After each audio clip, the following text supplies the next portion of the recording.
अनुराग पाठक द्वारा लिखित उपन्यास 12th फेल, हारा वही जो लड़ा नहीं। मार्च की एक सुबह थी। घर की छत पर सो रहे मनोज के चेहरे पर धूप पड़ने लगी थी।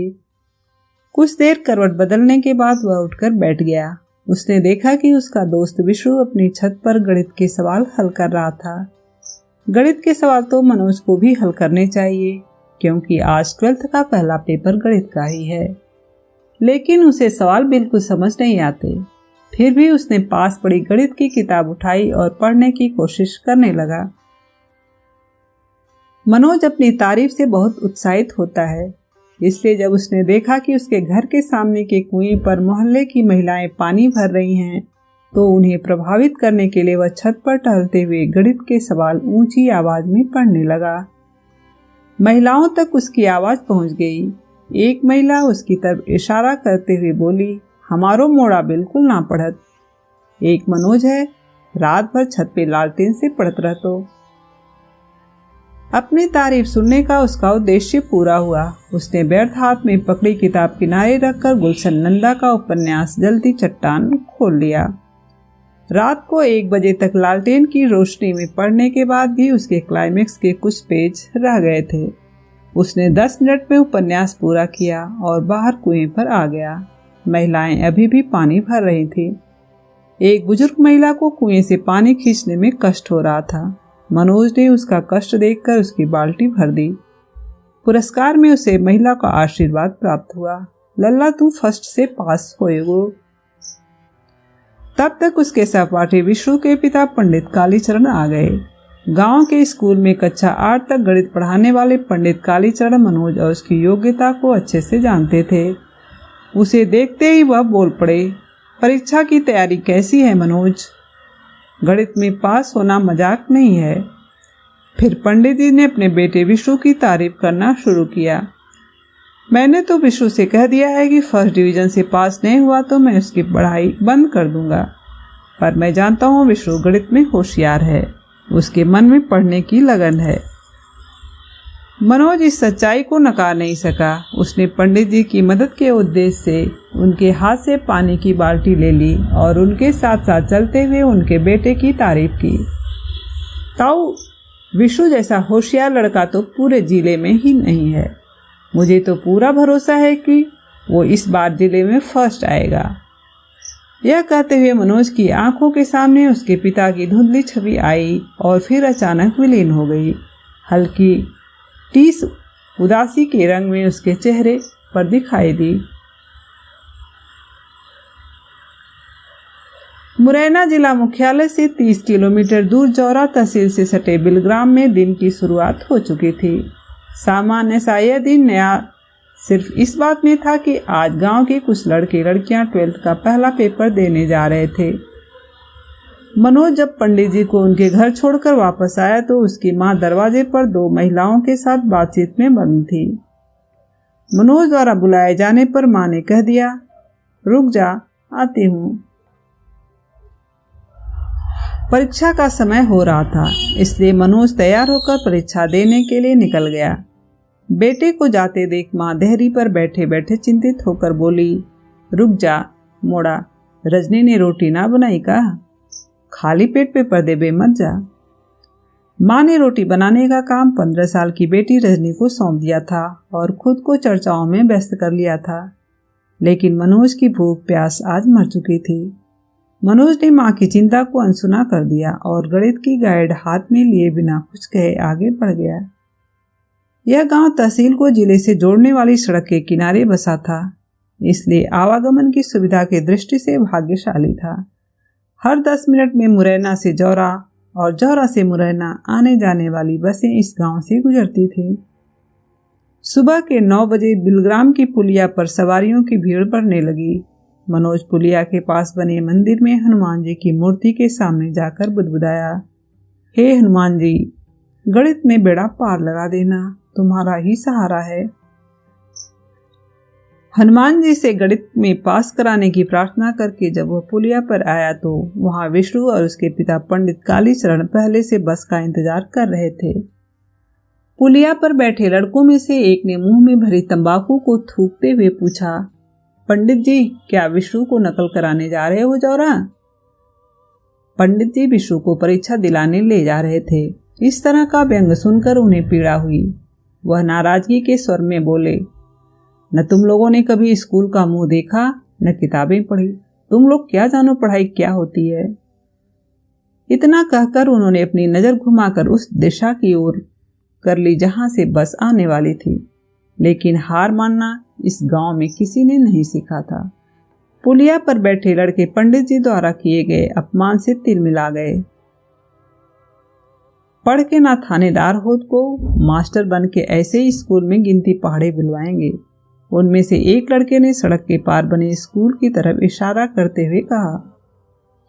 मनोज ने देखा कि माहौल बिगड़ रहा है तो उसने लड़कों से कहा, मास्टरी तो बड़ी नौकरी है, मेरी लग जाए तो मजा ही आ जाए, पर उसके लिए 12th पास करना जरूरी है। तुम कैसे करोगे मनोज? सुना है इस साल SDM नकल नहीं होने देगा। पुलिया पर बैठे दूसरे लड़के ने मनोज को नई जानकारी दी। मनोज को उम्मीद नहीं थी कि परीक्षा शुरू होने के पहले इस तरह की बुरी खबर सुनने को मिलेगी, लेकिन उसने अपने मन को दिलासा दिया कि इस तरह से नकल बंद नहीं हो सकती। पिछले कई सालों से विद्यासागर उच्च माध्यमिक विद्यालय जौरा में नकल होती आई है। इसी नकल के भरोसे तो उसे 12th पास करने की उम्मीद थी। उसने अपनी 10वीं की परीक्षा भी नकल से ही पास की थी। तभी धड़धड़ करता हुआ एक टेम्पो पुलिया पर आकर रुक गया। टेम्पो की आवाज सुनकर मनोज अपने विचारों से बाहर आया। मनोज का दोस्त बल्ले टेम्पो चला रहा था। मनोज, विष्णु और पंडित कालीचरण के साथ टेम्पो में बैठ गया। टेम्पो के पीछे बालाजी बस सर्विस की 52 सीटर बस भी पुलिया पर आकर रुक गई। बस में लगभग 70 सवारियां भरी हुई थी। फिर भी उसके 20 साल के दुबले पतले कंडक्टर को बल्ले का 3 सवारियां अपने टेम्पो में बिठाना अखर गया। कंडक्टर ने बल्ले से दबंग और धमकी भरी आवाज में कहा, क्यों रे, कितनी सवारी बैठाए हुए? 3 सवारी एक्स्ट्रा बिठाई लई है, उतार बिना बे मेरी सवारी है। पिछले कुछ महीनों से इस सड़क पर 3-4 टेम्पो चलने लगे थे। बस ऑपरेटरों की इस बढ़ती प्रतियोगिता से आर्थिक नुकसान हो रहा था, इसलिए बस और टेम्पो के संघर्ष बढ़ने लगे थे। तू काम कर अपनो, जे मेरो गांव है, बस ना चल पावेगी तेरी। बल्ले अपनी गांव में शेर बन गया। लेकिन बालाजी बस का मालिक धन और राजनीति से ताकतवर था। RTO और थानेदार आर्थिक लाभ के बदले उसे संरक्षण देते थे, इसलिए उसका स्टाफ सीमा से अधिक सवारी ढोना अपना विशेषाधिकार मानता था। विवाद बढ़ता देख गांव के कुछ लोग टेम्पो के पास आ गए। गांव में एकता दिखाने का अच्छा मौका था यह। दुश्मन का पलना भारी होता देख बस में बैठे ड्राइवर ने कंडक्टर को वापस बुला लिया। अधेड़ उम्र के ड्राइवर ने अपने अनुभव से यही सीखा था कि जब किसी गांव में अकेले घिर जाओ तो वहां से भाग लेना ही सही रणनीति है। बाद में अपने इलाके में इस संघर्ष को घसीट कर लाने की कोशिश करनी चाहिए। कंडक्टर भुनभुनाता हुआ वापस बस में चला गया, लेकिन वह बस के गेट से लटकते हुए बल्ले को भविष्य की चेतावनी देते हुए चिल्लाया, जा सड़क पे टेम्पो चलाओ, भुला देंगो, होश में रहिए। बल्ले भी कम नहीं था। उसने इस चेतावनी का जवाब ऊंची आवाज में दिया, गांव में से बस ना निकल पावेगो, ध्यान रखियो। इतना कहकर बल्ले ने टेम्पो को गियर डाला और टेम्पो धड़-धड़ करता जौरा की ओर बढ़ गया।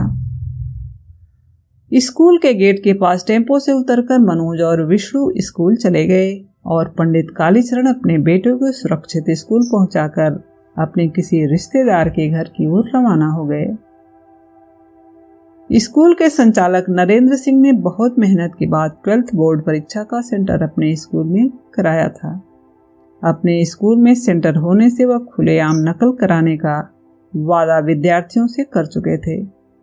गणित, अंग्रेजी और साइंस के पेपर में इस एरिया के अधिकांश विद्यार्थी अपने बलबूते पास नहीं होते, इसलिए नकल से पास होने की उम्मीद में स्कूल में विद्यार्थियों की संख्या क्षमता से अधिक बढ़ गई थी। विद्यार्थियों के झुंड भय, आश्चर्य और आनंद के मिले-जुले भाव के साथ स्कूल में प्रवेश कर रहे थे। संचालक नरेंद्र सिंह अपने कमरे की खिड़की से आशीर्वाद भरी नजरों से इन झुंडों को देख रहे थे। आज नकल कराने का जिम्मा गणित के शिक्षक दुबे जी पर था। नकल कराने के लिए प्रत्येक क्लास में जाना उनके लिए असुविधा का काम था। इसलिए स्कूल के मैदान में टेंट लगाकर नीचे टाट पट्टियां बिछाई गई थी, जिस पर परीक्षार्थी बैठ गए थे। घंटी बज गई, पेपर बंट गए। पेपर को एक दो बार अनजानी निगाहों से देखने के बाद मनोज ने पेपर जमीन पर रख दिया और गणित के सर दुबे जी का इंतजार करने लगा। दुबे जी ऑफिस में बैठकर प्रश्न पत्र हल कर रहे थे। एक प्रश्न हल करने के बाद उसे ब्लैक बोर्ड पर उतरवाना, फिर दूसरे उत्तर की सप्लाई करना मेहनत और योग्यता का काम था। अभी दुबे सर द्वारा दिया गया पहला उत्तर ब्लैक बोर्ड पर उतारा ही जा रहा था कि स्कूल के बाहर हलचल हुई। एक सफेद रंग की पीली बत्ती लगी बोलेरो स्कूल के कंपाउंड में आकर रुक गई। पुलिस की वर्दी में 5 सिपाही सीधे परीक्षा वाले मैदान में पहुंच गए। पुलिस को देखकर दुबे सर पहले तो हड़बड़ाए, फिर उन्हें लगा कि यह तो औपचारिक चेकिंग है जो हर साल पहले पेपर के दिन शासन द्वारा की जाती है, इससे क्या घबराना। पर जब पुलिस के सिपाहियों ने उनकी उम्मीद के विपरीत लड़कों से गाइड, नकल की पर्चियां आदि लेकर एक बोरे में भरना शुरू किया तो उन्हें यह समझते देर नहीं लगी कि मामला गंभीर है। उन्होंने घबराहट में बीड़ी सुलगा ली और ब्लैक बोर्ड डस्टर से साफ करके भागते हुए स्कूल के संचालक नरेंद्र सिंह के पीछे खड़े हो गए। सभी विद्यार्थियों को भरोसा था कि 10 मिनट की कवायद के बाद पुलिस चली जाएगी, उसके बाद उत्तरों की सप्लाई फिर से शुरू हो जाएगी। इसी भरोसे पर विद्यार्थियों ने धैर्य बनाए रखा। लेकिन 10 मिनट बीत गए और मामला सेटल नहीं हुआ तो विद्यार्थियों की बेचैनी बढ़ने लगी। उनके ऊपर फेल होने का खतरा मंडराने लगा।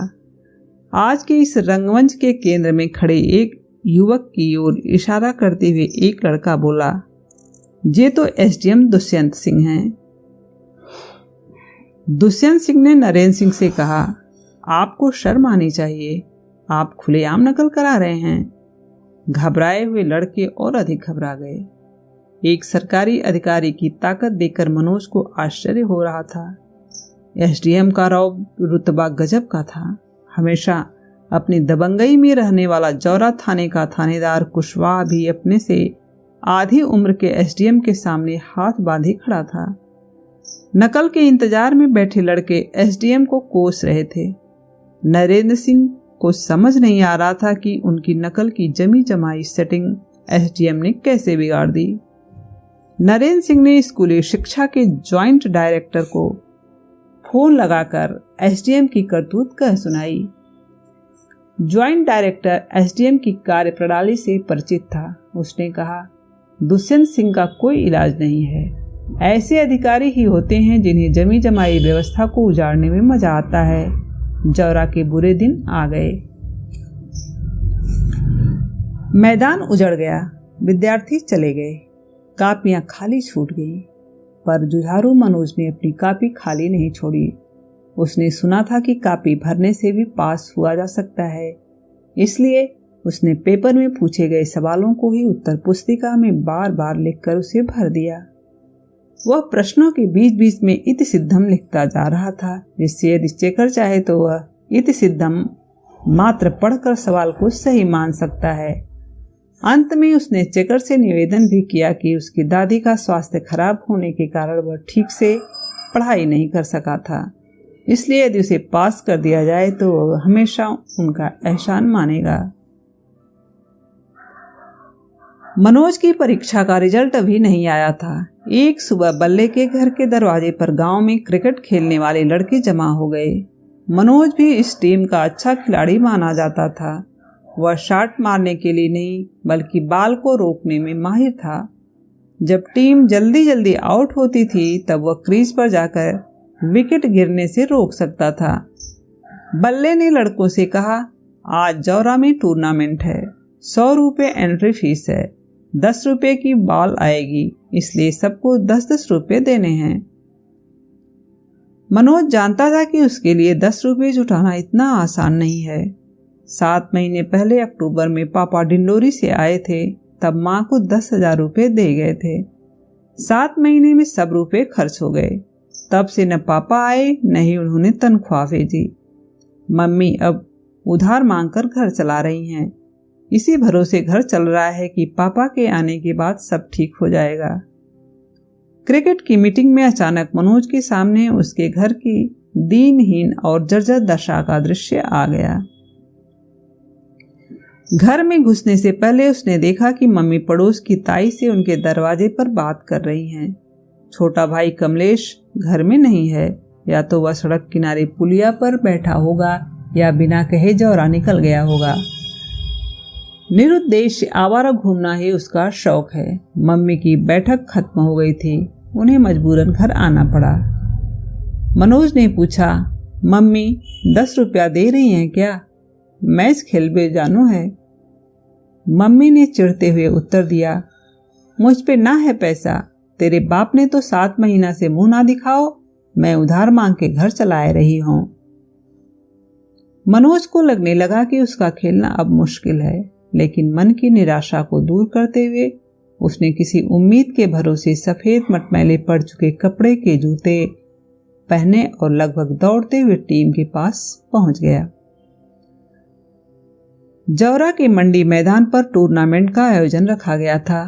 टीम के बैठने और कमेंट्री के लिए एक टेंट लगा दिया गया था, जिसमें 50 प्लास्टिक की कुर्सियां डाल दी गई थी। 12 लोगों की टीम में मनोज को छोड़कर सभी ने फीस दे दी थी, इसलिए उसे आज खेलने का मौका नहीं मिला। टीम में जगह न बना पाने के कारण उदास मनोज टेंट के नीचे कुर्सी पर बैठ गया। कमेंट्री की बागडोर जौरा के दयाल बैंड में गाना गाने वाले पप्पू सिंह के हिस्से में आई। उसने कमेंट्री करना शुरू की। Hello mike testing, hello. Match शुरू हो रहा है। मैच का मजा लेने वालों से गुजारिश है कि बैठ जाएं। ए लाल शर्ट, पिच पे मत चले। काली शर्ट, वो गाय घुस रही है, मैदान में जल्दी हटा। आंखों देखा वर्ण शुरू हो चुका था। मैच के मुख्य अतिथि एसडीएम साहब काम में फंसे हैं, इसलिए वे बाद में आवेंगे, कमेंटेटर ने घोषणा की। 10 ओवर के मैच में टॉस बिलग्राम ने जीता और पहले गेंदबाजी का फैसला किया। विरोधी कैलारस की टीम ने धुआंधार बल्लेबाजी करते हुए 10 ओवर में 112 रन बना लिए। बिलग्राम की तरफ से बल्ले और प्रकाश ने ओपनिंग की। बल्ले ने पहली 2 बॉल पर 2 चौके जड़ दिए। तभी टेंट में कुछ हलचल हुई। कमेंटेटर पप्पू सिंह ने उत्साह से घोषणा की, मुख्य अतिथि एसडीएम साहब आए गए हैं, मैच रोक दो। एसडीएम दुष्यंत सिंह ने खेल जारी रखने का संकेत आयोजकों को दिया, पर पप्पू सिंह ने बोलना जारी रखा। देवेंद्र अग्रवाल एसडीएम साहब को माला पहनाएं। दुष्यंत सिंह के मना करने पर भी टूर्नामेंट के आयोजक देवेंद्र अग्रवाल ने इसी उद्देश्य के लिए पास रखी माला उनके गले में डाल दी। दुष्यंत सिंह ने कहा, अरे भाई, मैच जारी रखिए, ये स्वागत आवश्यक नहीं है, मैच डिस्टर्ब होता है। मुख्य अतिथि दुष्यंत सिंह कस्बे के इस मैच को गंभीरता से ले रहे थे। मनोज आज उन्हें नजदीक से देख रहा था। परीक्षा के दिन उनकी नकल रोकने की कार्यवाही से भले ही उसे नुकसान हुआ हो, पर उनके दबंग व्यक्तित्व से वह बहुत प्रभावित हुआ था। उसने खड़े होकर उन्हें नमस्ते किया। उन्होंने भी मुस्कुराकर उसके अभिवादन का उत्तर दिया। मैच फिर शुरू हो गया। उत्साहित पप्पू सिंह ने खेल को देशभक्ति से जोड़ते हुए मोहम्मद रफी की 2 लाइन गा दी। कर चले हम फिदा जानतन साथियों, अब तुम्हारे हवाले वतन साथियों। दुष्यंत सिंह को खेल के बीच गाना सुनने से व्यवधान महसूस हुआ। उन्होंने पप्पू सिंह से कहा, कमेंट्री करो, गाना क्यों गा रहे हो? पप्पू सिंह ने आदेश का पालन करते हुए कमेंट्री जारी रखी। बिलग्राम के 2 विकेट गिर गए हैं। आउट होने वाले खिलाड़ी के खेत में भैंस घुस गई थी, इसलिए वे जल्दी में थे। इस तरह की कमेंट्री सुनकर दुष्यंत सिंह के चेहरे पर नाराजगी के भाव आ गए। 7 ओवर में बिलग्राम के 55 रन में 5 विकेट हो गए थे। एक तरफ से बल्ले 40 रन पर अभी भी खेल रहा था, पर दूसरी तरफ से विकेट लगातार गिर रहे थे। मनोज को लग रहा था कि इस समय दूसरे छोर पर वह होता तो विकेट बचा सकता था और उसके गांव की टीम आज जीत सकती थी, लेकिन 10 रुपए के अभाव में उसके गांव की टीम हार रही थी। वह इसी मानसिक जद्दोजहद में था, तभी अचानक पप्पू सिंह ने अपना माइक कुछ देर के लिए उसे थमा दिया और बहुत देर से रुकी हुई पेशाब करने चला गया। मनोज ने माइक पर अपने मन में चल रही उथल पुथल को शब्द देने शुरू किए। इस समय बिलग्राम की टीम बहुत नाजुक स्थिति में है। कप्तान, बल्ले की कमजोर रणनीति उनके लिए परेशानी का कारण बन गई है। उनकी अच्छी बैटिंग के बावजूद दूसरे छोर पर विकेट गिर रहे हैं। इस समय एक ऐसे बल्लेबाज की जरूरत है जो दूसरे सिरे पर विकेट रोककर खेल सके, पर बिलग्राम की टीम में रुककर खेलने वाला कोई बल्लेबाज नहीं दिख रहा। कमेंट्री का अंदाज बदल चुका था। मजाक और हंसी की जगह अब कमेंट्री गंभीर और विश्लेषण परक हो रही थी। दुष्यंत सिंह का ध्यान अचानक बदली कमेंट्री पर गया। वह इस तरह की कमेंट्री से प्रभावित दिखाई दिए। पप्पू सिंह पेशाब करके वापस आ गया। उसने मनोज से माइक ले लिया। तभी दुष्यंत सिंह ने आदेश के स्वर में पप्पू सिंह से कहा, उस लड़के को बोलने दो, तुम उधर बैठो। मनोज के मैच न खेलने का दुख एसडीएम की इस तारीफ से खत्म हो गया। उसने मैच खत्म होने तक उत्साह से कमेंट्री जारी रखी। अंतिम विकेट गिर गया। बिलग्राम की टीम हार गई। सर झुकाए बल्ले और दूसरा खिलाड़ी वापस टेंट की तरफ आ रहे थे। मनोज ने कविता के माध्यम से अपनी बात कही। लहरों से डर कर नौका पार नहीं होती, कोशिश करने वालों की कभी हार नहीं होती। बल्ले ने अपनी टीम को अकेले जिताने की भरपूर कोशिश की, इसलिए आज का मैच बल्ले के अकेले संघर्ष के लिए याद किया जाएगा। हार के बावजूद बल्ले के लिए ताली बजनी चाहिए। मनोज की कमेंट्री के कारण सभी लोग बिलग्राम की हार को भूलकर बल्ले की बैटिंग पर ताली बजाने लगे। उसने अपनी कमेंट्री से अपने गांव का सम्मान जौरा में बचा लिया। दोनों टीमों को प्रमाण पत्र बांटने के बाद एसडीएम ने मनोज से कहा, तुम अच्छा बोलते हो, शाबाश। क्या नाम है तुम्हारा? उसने जवाब दिया, मनोज कुमार शर्मा। बिलग्राम की टीम बल्ले के टेम्पो में बैठकर वापस अपने गांव की ओर चल दी। अपनी तारीफ के लिए हमेशा लालायित रहने वाले मनोज की दुष्यंत सिंह ने आज भरपूर तारीफ की थी। एक दीवानापन सा उसके दिल पर छा गया था। मनोज के पिता रामवीर शर्मा को गांव आए 1 महीना हो चुका था। वेतन के रुके पैसे मम्मी को मिल गए थे। मम्मी ने उधार पटा दिए, लेकिन वह पापा की आदत जानती थी कि उन्हें घर की चिंता कभी नहीं गई। नौकरी पर जाते हैं तो महीनों घर नहीं लौटते। अब घर आए हुए भी उन्हें 1 महीना हो गया, पर नौकरी पर जाने का नाम नहीं ले रहे हैं। राज्य सरकार के कृषि विभाग में कृषि विस्तार अधिकारी के पद पर क्या इतनी छुट्टी मिलती है कि 1-1 महीने नौकरी पर न जाया जाए? मम्मी ने एक दिन पिता से ऊंची आवाज में पूछ ही लिया, अब नौकरी पे कब जाओगे? पिता को नौकरी करने के अपने अंदाज पर किसी का हस्तक्षेप पसंद नहीं था। उन्होंने उसी ऊंचाई के स्वर में जवाब दिया, तू काम कर अपना, तू क्या जाने नौकरी कैसे करते हैं? तेरे खानदान में कौन ने करी है नौकरी? गंवार अनपढ़। मम्मी अपने खानदान पर पिता के कटाक्ष से तिलमिला गई। मेरे खानदान में तो ना करी, पर तुम कैसी नौकरी कर रहे हो मैं जानती हूँ। साल साल भर गायब रहते, यहाँ कौन के भरोसे छोड़ जाते हमें? लेकिन पिता इस तरह की खरी खोटी से डिगने वाले इंसान नहीं थे। वे मम्मी की तरफ ध्यान दिए बिना सरकारी कागजों को पढ़ते रहे। तभी उनका भाई श्याम सुंदर आ गया। श्याम सुंदर ने पलंग पर बैठते हुए अपने बड़े भाई रामवीर को संबोधित करते हुए कहा, भाई साहब, मनोज फेल है गए हो। उसे उम्मीद थी कि भाई साहब मनोज के फेल होने की खबर सुनकर दुखी हो जाएंगे, लेकिन वह अपने भाई की इस सूचना से अप्रभावित रहे। उन्होंने अपने सामने फैले कागज समेटकर पलंग के नीचे रखे संदूक में जमाए और उठकर जाने लगे। पिता के इस पलायन को देखकर श्याम सुंदर ने अपनी खबर को अधिक मसालेदार बनाते हुए फिर से कोशिश की। हिंदी छोड़ सब विषय में फेल है गयो।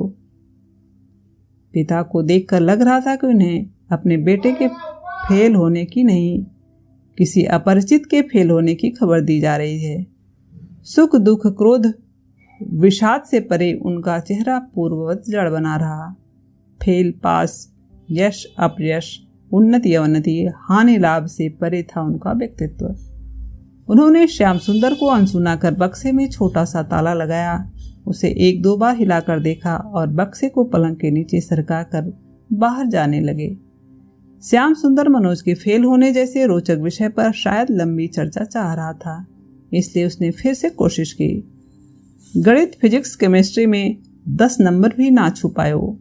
अंग्रेजी में 50 में से 12 नंबर आए हैं। मजबूत दिल के पिता ने अपने पुत्र की प्रोग्रेस रिपोर्ट को भी अनसुना कर दिया। पिता को चुप देखकर मां ने बोलना शुरू किया। मोड़ा फेल है गयो और इनके कान पे जू ना रेंगती। पिता ने जब यह उलाहना सुनी तो वह सिगरेट सुलगा कर पलंग पर बैठ गए। उन्होंने 2-3 लंबे कश खींचे और श्याम सुंदर के चेहरे की ओर देखा। श्याम सुंदर ने अपने बड़े भाई को उनके कर्तव्य याद दिलाने शुरू किए। मैंने तो पहले ही कही थी कि मनोज को अपने साथ ले जाओ, साथ रहेगो तो कछु पढ़ लेगो, गांव में तो आवारागर्दी ही करेगा है गयो। फिर मनोज 8वीं क्लास तक पिता के साथ ही रहा था। रायपुर, गरियाबंद और फरसाबाद में पूरा परिवार साथ रहा, लेकिन 4 साल से मनोज, कमलेश, छोटी बहन रजनी और मम्मी को गांव में ही रहना पड़ रहा है। पिता उन्हें अपने साथ डिंडोरी नहीं ले गए।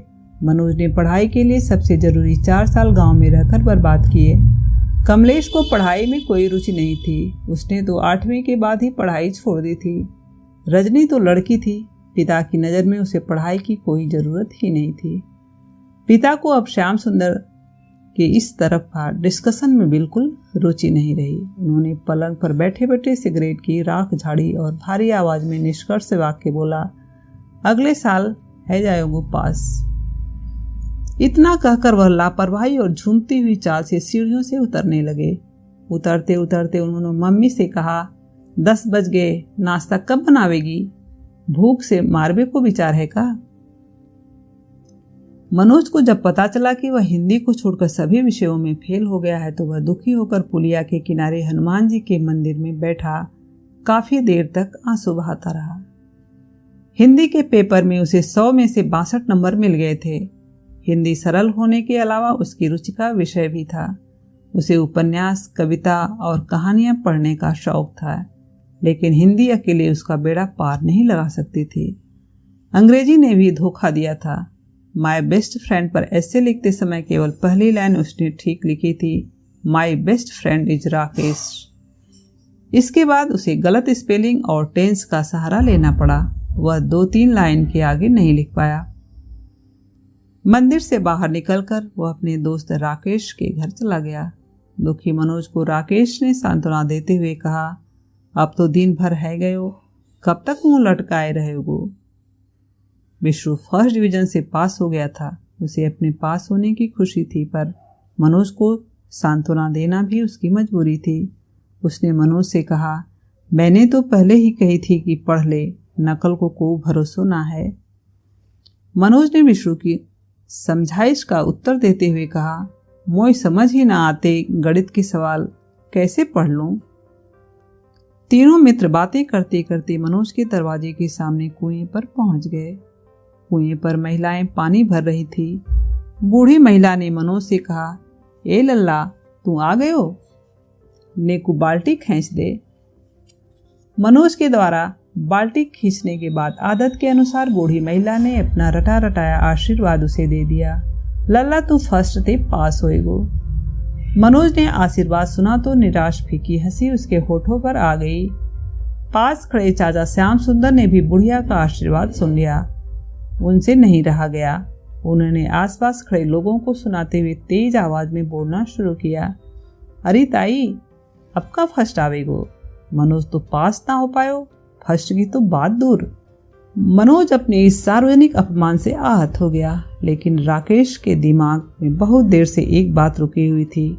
उसने कहा, मैं तो कह रहो पढ़ाई लिखाई में अब कछु ना धरो, BA MA चप्पल चटका रहे हैं, तू तो को काम धंधो शुरू कर दे।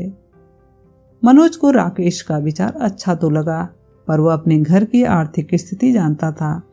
राकेश धंधे के लिए लाखों रुपए चाहिए, कहां से आएंगे? भविष्य के प्रति निराश और अनिश्चित मनोज अपने घर पहुंच गया। उसका छोटा भाई कमलेश सुबह से गायब था। माँ अपने छोटे बेटे की इस तरह गायब होने से परेशान थी। माँ ने पिता से अपनी चिंता व्यक्त की तो उन्होंने कहा, सवेरे आ जाएगो, परेशान ना हो, तू रोटी बना। इतना कहकर पिता निश्चिंत भाव से छत पर टहलने लगे। अगले दिन सुबह 7 बजे कमलेश आ गया। वह अपने किसी दोस्त के यहाँ जौरा चला गया था। कमलेश जौरा से खाली हाथ लौटकर नहीं आया था, बल्कि विचारों की नई रोशनी लाया था। वह परिवार को पटरी पर लाने की एक अभूतपूर्व योजना पिता को बता रहा था। बल्ले न्यू ब्रांड टेम्पो खरीद रहो है, इसलिए अपने पुरानो टेम्पो बेच रहो है 40,000 में। महीना के 8-10 हजार कहूँ ना गए, मैं चला लेंगे। मनोज जानता था कि 12th फेल हो जाने के बाद उसे अब कोई भी नौकरी नहीं मिल सकती। उसे अब किसी काम धंधे के बारे में ही सोचना चाहिए। इसलिए उसे कमलेश की योजना उपयोगी लगी। उसके आसपास के सभी लड़के यही सब काम तो कर रहे हैं। कोई टेम्पो चला रहा है, कोई इलेक्ट्रिशियन का काम कर रहा है। जिसके पास कुछ पैसा अधिक है उसने जौरा में किराने की दुकान खोल ली। STD का चलन बढ़ रहा था तो किसी ने STD बूथ डाल लिया, और जिनके पास जमीन थी वे खेती कर रहे हैं। मनोज के पिता और चाचा दोनों के पास खेती के नाम पर केवल 3 बीघा जमीन ही थी, जिसमें साल भर के लिए खाने लायक गेहूं के अलावा कुछ नहीं होता था। इसलिए धंधे के अलावा उनके पास कोई दूसरा विकल्प नहीं था। लेकिन पिता के पास टेम्पो खरीदने के पैसे नहीं थे। उन्होंने बहाना बनाया, टेम्पो चला के घर की इज्जत बिगाड़ोगे? पढ़ो लिखो परिवार है हमारो। पिता का इनकार सुनकर दोनों बेटे चुप हो गए, पर माँ ने पिता से लोहा लेने का मन बना लिया। वाह, बहुत इज्जत है तुम्हारी, घर घर जाके उधार मांगती हूँ तब इज्जत ना जावते। मोड़ा मेहनत करके कुछ करबो चाह रहे हो तो जे मदद करबे की जगह टांग अड़ा रहे हैं। लेकिन पिता के पास टेम्पो खरीदने के पैसे नहीं थे। उन्होंने बहाना बनाया, टेम्पो चला के घर की इज्जत बिगाड़ोगे? पढ़ो लिखो परिवार है हमारो। पिता का इनकार सुनकर दोनों बेटे चुप हो गए, पर माँ ने पिता से लोहा लेने का मन बना लिया। वाह, बहुत इज्जत है तुम्हारी, घर घर जाके उधार मांगती हूँ तब इज्जत ना जावते। मोड़ा मेहनत करके कछ करबो चाह रहे हैं तो जे मदद करबे की जगह टांग अड़ा रहे हैं। माँ का उलाहना सुनकर पिता ने मौन साध लिया।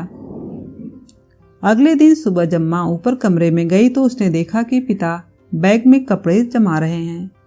पिता को कपड़े जमाते देख वह ठगी रह गई। उसे लग रहा था कि वह पिता को टेम्पो खरीदने के लिए मनाने की कोशिश करेगी, पर पिता जो पिछले 1.25 महीने से नौकरी पर ध्यान दिए बिना घर पर टिके हुए थे, उन्होंने आज अचानक वापसी की तैयारी कर ली। पिता ने कहा, बहुत काम पेंडिंग है ऑफिस में, मैं अब निकलता हूँ, जल्दी रोटी बना, खा के जाऊंगी। माँ को पिता पर बहुत क्रोध आ रहा था, लेकिन जाते समय पिता को कुछ सुनाना उसे उचित नहीं लगा। पिता नौकरी पर चले गए। ऐसा लग रहा था कि पिता के जाने के साथ ही टेम्पो खरीदने की योजना पर विराम लग गया है। लेकिन कमलेश के अगली सुबह फिर से जिद करने पर माँ ने कहा, बाप तो तेओ एन मौका पे भज गयो, अब माँ से का चाहत है, मैं कहाँ से 40,000 रुपया ले आऊं। बहुत देर चर्चा होने के बाद निष्कर्ष निकला। माँ बोली, 10,000 तुम मुँह पे रखे हैं, 30,000 पंडित कालीचरण से उधार मिल जाएंगे, जेवर रखे हैं गिरवी रख दूंगी। 40,000 में बल्ले का सेकेंड हैंड टेम्पो आ गया। उम्मीद और आत्मविश्वास से भर गया पूरा परिवार। कमलेश ड्राइविंग सीट पर बैठ गया। किराया इकट्ठा करने की जिम्मेदारी कंडक्टर मनोज को मिली। मनोज ने सवारियों को आकर्षित करने के लिए आवाज लगाना शुरू किया, छर्रा भर्रा वाकचिनी मुरैना। थोड़ी देर में मुरैना की 5 सवारियां मिल गई। टेम्पो सवारियां लिए मुरैना की ओर बढ़ गया। व्यवसाय की शुरुआत अच्छी रही। रात को घर आकर मनोज ने आज की कमाई के 200 रुपये माँ को दे दिए। माँ दोनों बच्चों को इस तरह पैसे कमा कर लाने के कारण भावुक हो गई। दिन भर की मेहनत के बाद मनोज का चेहरा रूखा हो गया, बाल धूल से सन गए, शर्ट मटमैली हो गई, होठ पपड़ा गए। बच्चों की हालत देखकर माँ की आंखों में आंसू आ गए। मनोज ने माँ को रोते हुए देखा तो उसे गले लगा लिया। उसने कहा, चिंता काय कर रही है, अब तेरे मोड़ा कमान लगे हैं। लगभग 1 महीने तक टेम्पो चलता रहा। रोज शाम को 200-250 रुपये दोनों बेटे कमा कर लाते रहे। माँ को लगा यदि इसी तरह टेम्पो चलता रहा तो जल्दी ही उधार पटा दिया जाएगा, फिर 1-2 साल में नया टेम्पो ले लेंगे। पिता की अनदेखी के कारण उसे अपने बच्चों से उम्मीद होने लगी थी कि उनकी मेहनत से यह घर फिर से संभल जाएगा। आज टेम्पो जैसे ही बागचीनी चौराहे पर पहुंचा, वहां पुलिस की चेकिंग चल रही थी। सिपाही ने मनोज को टेम्पो साइड में लगाने का आदेश दिया। मनोज ने लाइसेंस और रजिस्ट्रेशन दिखाते हुए सिपाही से पूछा, क्या बात है दीवान जी, हमें क्यों रोका है? कागज तो पूरे हैं टेम्पो के। सिपाही ने कहा, थानेदार साहब का आदेश है, उनसे जाकर पूछो। सिपाही टेम्पो को स्टार्ट कर 200 मीटर दूर सड़क के किनारे बने बागचीनी थाने में ले जाने लगा। मनोज और कमलेश टेम्पो के पीछे दौड़ लगा रहे थे। तभी पास से बालाजी बस सर्विस की बस निकली। उसका कंडक्टर दरवाजे से अपना सर निकालकर जोर से चिल्लाया, काय रे, कहीं थी ना, जा रोड पे टेम्पो चलाओ, भुला देंगे। अब चला टेम्पो। यह वही कंडक्टर था जिसका झगड़ा बल्ले से हुआ था। वह टेम्पो को पहचान गया था। मनोज ने जब उस कंडक्टर की बात सुनी तो समझ गया कि वे लोग बस ऑपरेटरों के एक षड्यंत्र का शिकार हो गए हैं। थानेदार 55 साल का पका हुआ थानेदार था। मनोज ने डरते हुए थानेदार से कहा, सर मेरे टेम्पो के सारे कागज सही हैं, फिर भी टेम्पो को थाने में बंद कर दिया है। थानेदार ने दीवान को आदेश दिया, दीवान जी बाहर फरियादी बैठा है, उसे ले आओ। दीवान एक 20 साल के युवक के साथ वापस आ गया। रात के अंधेरे में सेंधमारी करने वाले इस युवक का नाम दिनेश था, जो कि पुलिस का मुखबिर भी था। थानेदार ने दिनेश से पूछा, बता दिनेश, क्या फरियाद लेकर आया है? दिनेश ने जैसे रटा हुआ वाक्य बोलना शुरू किया, मैं और मेरा दोस्त मोटरसाइकिल से जा रहे थे, पीछे से इसके टेम्पो ने टक्कर मार दी। मेरा दोस्त जमीन पर गिरकर बेहोश हो गया। उसको बागचीनी के प्राथमिक स्वास्थ्य केंद्र में भर्ती करके आपके पास आया हूँ। थानेदार ने मनोज को देखकर कहना शुरू किया, सुन लिया तूने, एक तो सड़क पर एक्सीडेंट करता है, ऊपर से जबान चलाता है। मनोज रुआंसा होते हुए बोला, ये आदमी झूठ बोल रहा है, हमसे कोई एक्सीडेंट नहीं हुआ। थानेदार अब अपनी असली रूप में आ चुका था। चुप साले, बंद करो दोनों को अंदर, जेल में सड़ोगे तब पता चलेगा कि एक्सीडेंट किया है कि नहीं। बालाजी बस सर्विस के मालिक से प्राप्त फीस के बदले थानेदार ने अपना काम बखूबी कर दिया था। मनोज और कमलेश के पैरों तले जमीन खिसक गई। दोनों के आंसू बहने लगे, पर थानेदार नहीं पसीजा। दोनों को दीवान ने लॉकअप में बंद कर दिया। दोनों का रो रो कर बुरा हाल हो रहा था। वे डर के मारे कांप रहे थे। उन्हें समझ नहीं आ रहा था कि अब कहाँ जाए, किससे मदद मांगे। 2 घंटे बाद दीवान ने उनसे कहा, तुम दोनों को रात भर थाने में बंद नहीं कर रहे हैं, यही गनीमत है। थानेदार साहब बहुत रहम दिल हैं, अब जाओ, लेकिन अब यह टेम्पो तो कोर्ट से ही मिलेगा। कोर्ट से छूटने के इंतजार में कई टेम्पो थाने के बाहर खड़े कबाड़ में तब्दील हो रहे थे। दोनों समझ गए कि अब कोर्ट से छूटने का मतलब है कि उनका टेम्पो भी यहाँ खड़े खड़े कबाड़ हो जाएगा। थाने से छूटने के बाद दोनों अपनी जान बचाकर भागे। दोनों का पुलिस से यह पहला सामना था। उनके लिए थाना रक्षक नहीं भक्षक बना था। रात हो गई थी, इसलिए अब कोई बस या टेम्पो सड़क पर नहीं था। 10 किलोमीटर पैदल चलकर दोनों अपने गांव पहुंच गए। निराश, दुखी, टूटे हुए, पराजित से। आंखें आंसुओं से अब भी भरी हुई थी। माँ को देखकर मनोज फूट फूट कर रो पड़ा। घटना सुनकर माँ की आंखों में भी आंसू आ गए। घर को पटरी पर लाने की उम्मीद जो कुछ दिनों से बने रही थी अचानक चकनाचूर हो गई। पर माँ ने हिम्मत नहीं हारी। उसने मनोज को दिलासा दिया, सब ठीक हो जाएगा, तू चिंता न कर।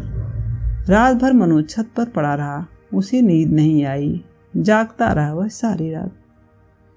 रात बीत चुकी थी, सुबह हो चुकी थी। कल की बेबसी ने जो आंसू बहाए थे वह सूख चुके थे। जिन सपनों को लेकर नया व्यवसाय शुरू किया गया था वह सपना टूट गया था। पिछले 1 महीने में आर्थिक रूप से कमजोर परिवार को संभालने की कोशिश की जा रही थी, पर अचानक सब बिखर गया। मनोज चाहता था कि कोई उसके मन में उमड़ घुमड़ करे तूफान को थाम ले। वह अपने दोस्त राकेश के घर चला गया। उसके बिना भूमिका के अपने मन के क्रोध को राकेश कहना शुरू किया। जो लोग मेहनत करके ईमानदारी से 2 वक्त की रोटी कमाना चाहते हैं उनको ही पकड़ के थाने में बंद कर दिया जाता है। पुलिस ऐसा सलूक करती है जैसे हम चोर लुटेरे हों। जिसके पास 5-5 बसें हैं, पैसा है, क्या सड़क उनके बाप की है? गरीब अपना टेम्पो ना चलाए। इतना कहकर मनोज ने राकेश को कल की पूरी कहानी कह सुनाई। राकेश ने मनोज को अधिक गंभीर होते देखा तो वह माहौल को हल्का करने की कोशिश करने लगा। कोई नई बात बता, ये तो सब जानते। आज तेरे साथ घटना घट गई तो तू परेशान है रहो। रोज यही लड़ाई झगड़ा है रहे हैं। गरीब ऐसे ही पिस रहो हैं। मनोज के मन का विद्रोह और भड़क गया। पर ये तो गलत है ना? जो ईमानदारी से मेहनत से अपना काम कर रहा है उसे क्यों सताया जाता है? राकेश ने जीवन का व्यावहारिक ज्ञान सपाट तरीके से मनोज को देने की कोशिश की। मनोज, इसीलिए आदमी मेहनत कर तो, अपने मोड़ा मोड़ियने पढ़ाओ तो, नेता पुलिस से दोस्ती कर तो, तुम्हारे पास पैसा होते तो थानेदार के मुंह पे मारते। तुम्हें नेता, विधायक, कलेक्टर, एसपी जानते तो वे थानेदार से तुम्हारी सिफारिश कर देते। पर तुम हो ठनठन गोपाल, कोई न जानतो तुम्हें, न तुम जानते काहू को। मनोज को यह कड़वी बात पसंद नहीं आई। मतलब पुलिस की कोई जिम्मेदारी नहीं है कि झूठे केस न बनाए, गरीबों पर अत्याचार न करे। वह नियम और सिद्धांत की बात ही पकड़े हुए था, लेकिन राकेश ने कठोर सच्चाई उसके सामने रख दी।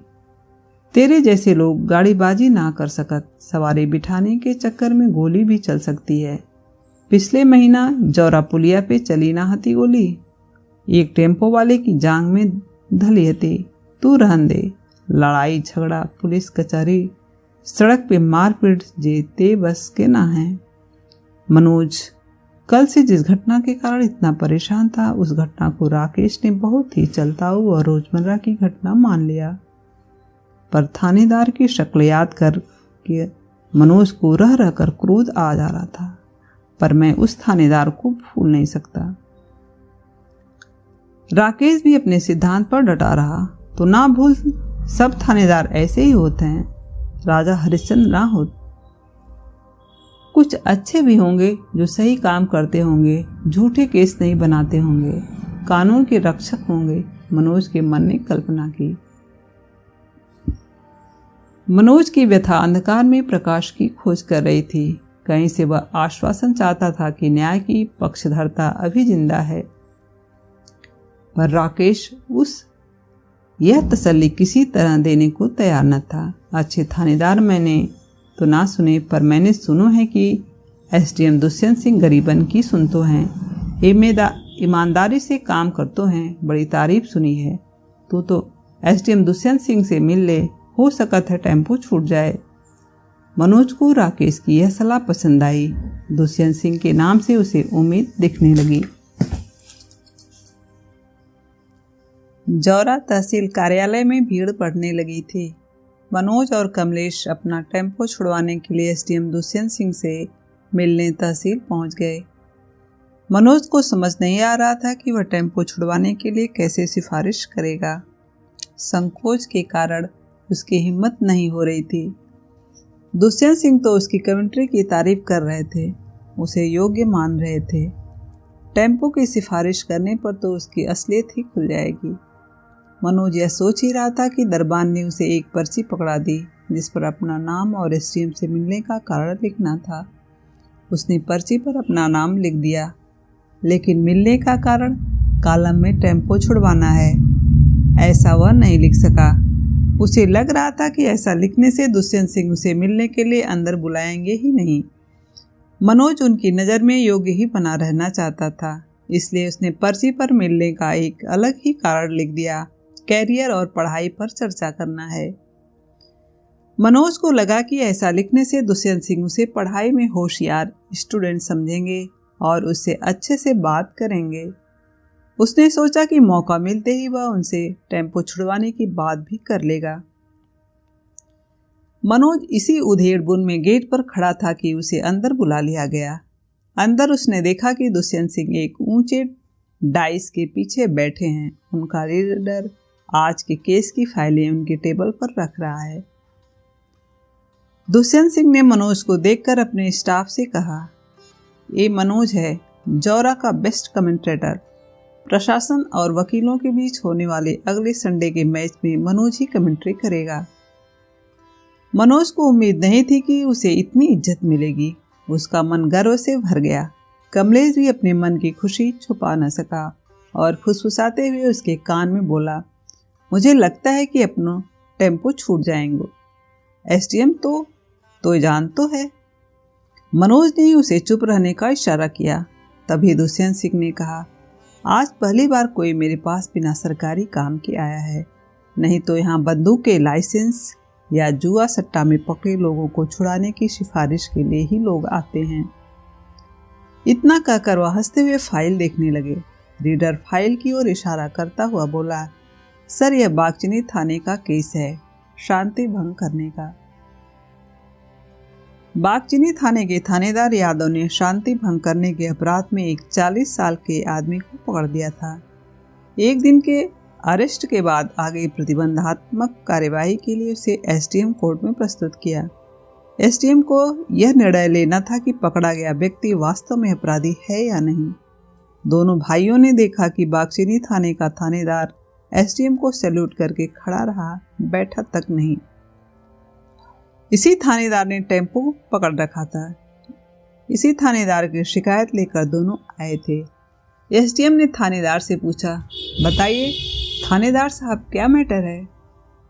थानेदार ने कहना शुरू किया, सर, मुलजिम मुकेश ने कल अपने मोहल्ले में अपने पड़ोसी नरेश के घर के सामने देसी कट्टे से 2 फायर किए।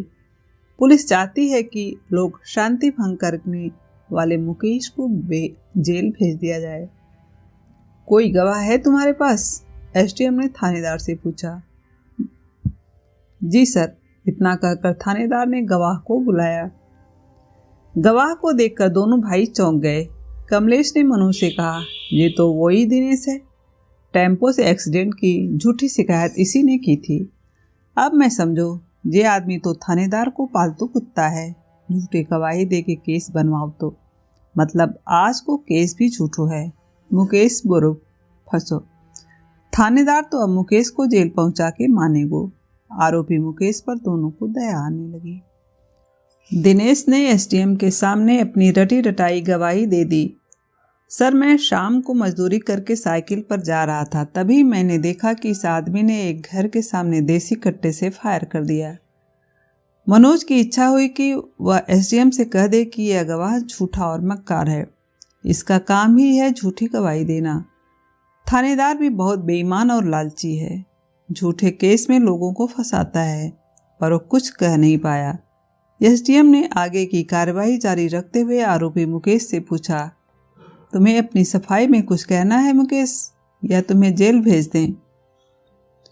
एसडीएम की बात सुनकर थानेदार के चेहरे पर चमक आ गई, लेकिन मुकेश डर के मारे थरथर कांपने लगा। घबराए हुए मुकेश ने हाथ जोड़कर निवेदन किया, सर, मैंने कोई अपराध नहीं किया, मेरी पत्नी और बेटी से पूछ लीजिए। एक औरत और 17-18 साल की लड़की भी कमरे में आ गई थी।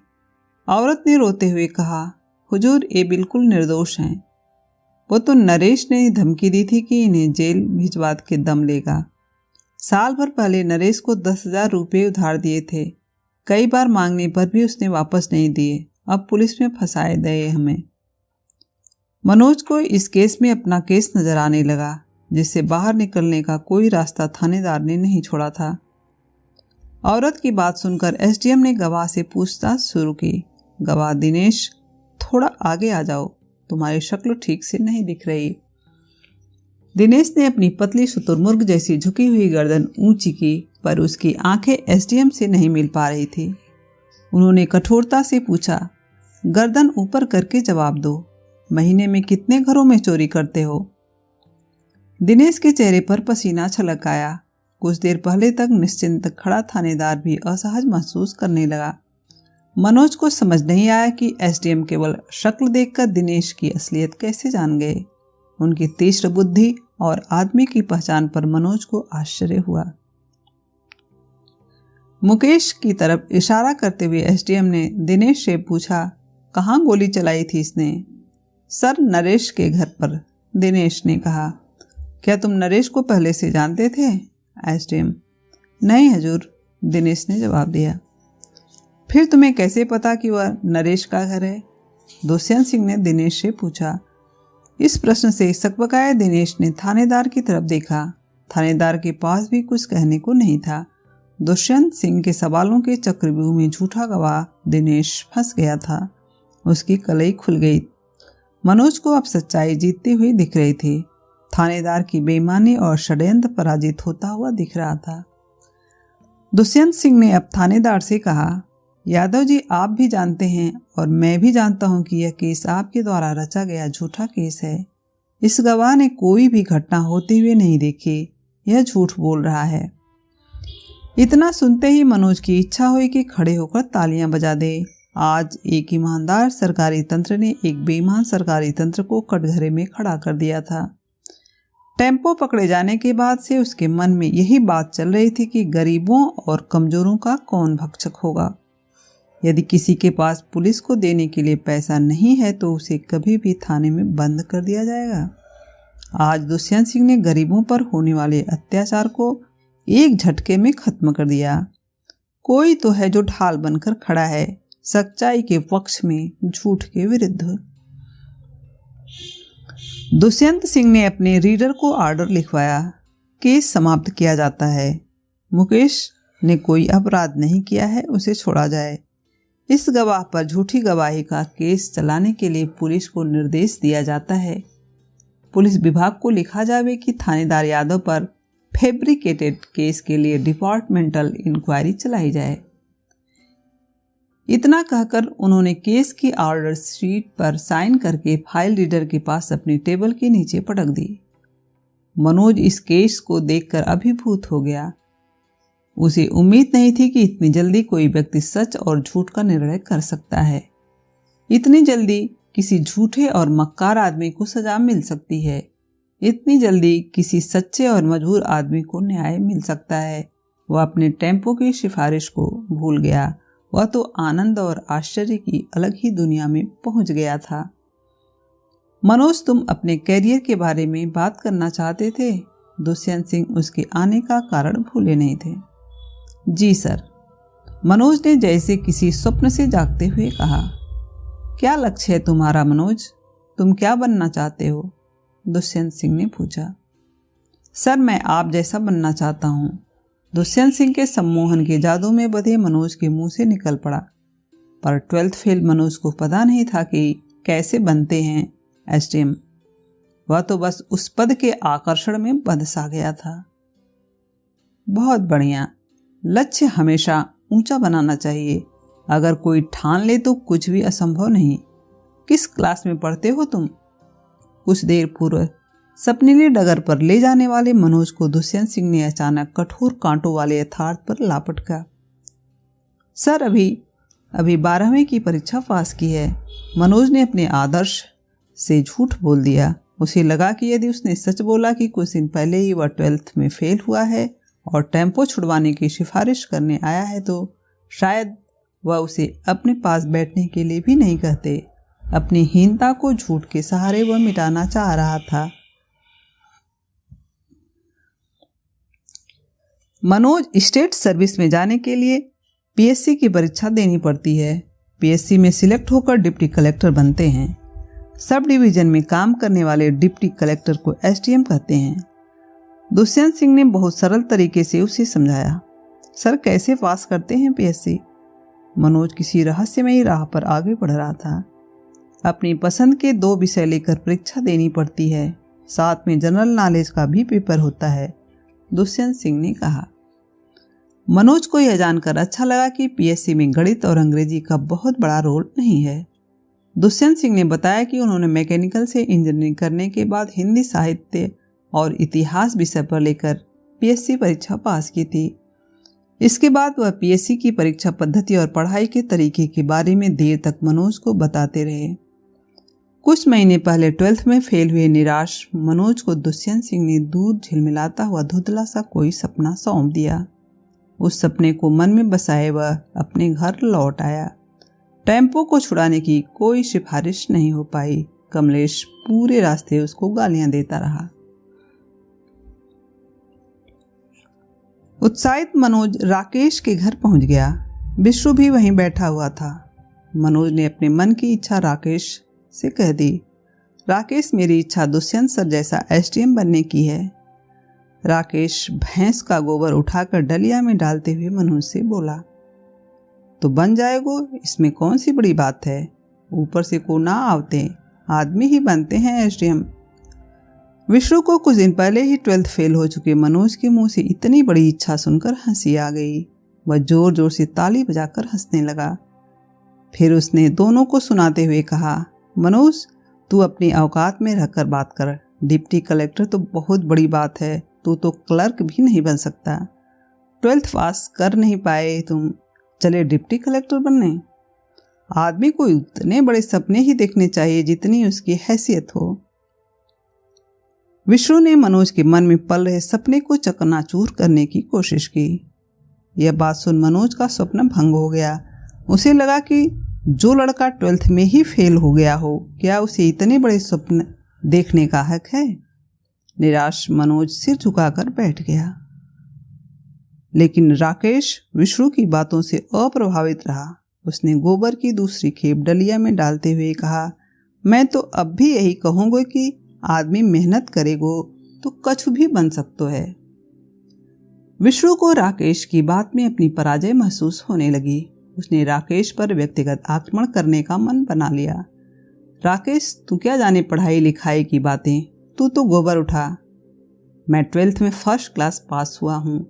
जब मैं डिप्टी कलेक्टर बनने की नहीं सोच पा रहा था तो ये 12th फेल मनोज कैसे बन पाएगा डिप्टी कलेक्टर। लाखों लोग बैठते हैं परीक्षा में, तब बड़ी मुश्किल से 15-20 डिप्टी कलेक्टर बनते हैं। विश्रु की बात सुनकर मनोज के मन में कुछ देर पहले आया उम्मीद का झिलमिलाता प्रकाश अचानक दूर हो गया। विश्रु ने अपने विचारों से मनोज के मन में कुछ देर पहले उठे उत्साह के तूफान को ठंडा कर दिया।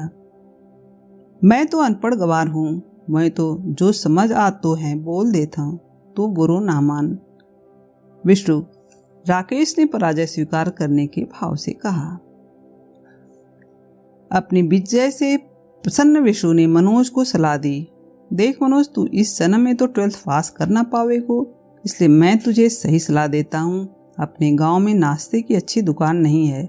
समोसे, मंगोड़े और जलेबी की बहुत डिमांड है गांव में। टेम्पो चलाने से अच्छा काम है मंगोड़े बनाना। कुछ दिन जौरा के बाबूलाल मंगोड़े वाले के यहाँ ट्रेनिंग ले, फिर गांव में ही अपनी दुकान खोल लेना। राकेश की भैंस खेत में चारा खाने गई थी। भरपेट चारा खाने के बाद वह गर्दन हिलाते हुए घर वापस आ गई। भैंस के पीछे पीछे उसका बच्चा भी उछलता हुआ आ गया। राकेश ने विश्रु के उतावलेपन को कम करने के उद्देश्य से कहा, विश्रु तू परेशान ना हो, सब ठीक हो जाएगा। तू एक काम कर, रूपा को